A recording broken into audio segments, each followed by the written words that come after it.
ladies. I wanted to take a moment to talk to you about the moon phase right now. We are in the waning moon phase. We're far enough away from the full moon now that you can really kind of work with the energy. And so, what does it mean to work with waning moon energy? So, just to kind of compare, we kind of talked about the waxing moon, about how, you have your new moon. And so what happens during the waning process is you have your full moon. It's bright, it's energetic.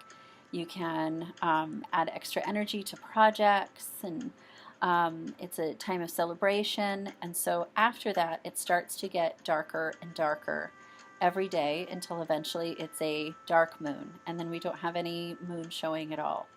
The next day after that is the new moon, right? Because it's brand new. So it's like that tiny, tiny little sliver of a moon that starts showing then. And that's when we start to set our intentions again.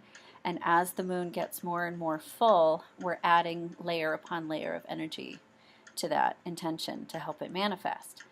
But on a waning moon, we're not doing that, right? We're getting less and less of that energy. So how do we use that to our advantage? What are some projects and some things that you can kind of do during this time period? So my favorite thing to do during the waning moon is to let shit go. That's what I'm going to tell you to do this cycle. Any projects that you know are just never going to get done, drop them like a bad habit. If you've got some toxic relationships in your life right now, try your best to resolve them, or no longer just make a commitment to not speak to those individuals anymore. Protect yourself, set some boundaries, get rid of some bad habits. I know a lot of us are kind of taking stuff out of our diet to kind of help us. Those are all really great things to do right now.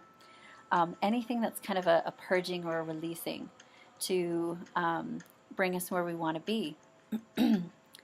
Before we can really manifest and before we can really ask for all of these positive energies to come into our life, we've got to make room. We've got to get rid of some shit, right? If we wanted a whole house of brand new furniture, we've got to get rid of the shitty old furniture, right?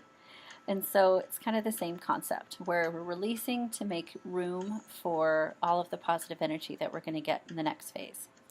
So there's a few tools that you can use to help you. The first thing that I really like to use is any type of black stone. So I have a little black moonstone that's just kind of symbolic of the phase that we're in. So we're headed towards the dark moon. I feel like it's got little crescents and things in there, so it's really pretty. And so black moonstone's great. Tourmaline, right? I've got my little black tourmaline, any onyx, things like that. Any of your black stones are going to be fantastic. As far as like a little ritual or anything like that that you can do for yourself, Sherry had given these little kits out to us at our Reiki class. And I just thought, oh my gosh, what a fantastic little idea for this phase, where she gave us a black candle and a white candle. And I thought, how symbolic is that of the phase that we're in right now? So black is kind of known for this, like, as this releasing color when it comes to magical work. It's also a protective color. So what we're kind of doing is, and you can totally do this at home, get yourself a black candle, okay, to kind of represent the cycle that we're in. This is not evil. You need to get that out of your mind. We are not summoning anything. We are actually purging things. We are getting rid of things, okay? So we're lighting a black candle to release so that we kind of have this aura of protection around us. We're getting rid of anything that's not there for our highest good.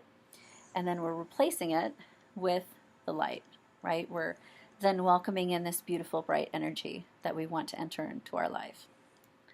And so this would be a fantastic little thing to do for yourself, is to just sit and journal, light a black candle, light a white candle, drink a bunch of water, maybe sit and soak in like an Epsom salt bath or a Himalayan salt bath, Dead Sea salt, whatever, but a salt bath would be fantastic. And just kind of detox a little bit, just kind of energetically slough all that stuff that you don't need anymore in your life. Get rid of it. Get rid of it. And that will make your next cycle, when we talk about setting those intentions again, all the more powerful, because now you'll be ready. You'll be ready.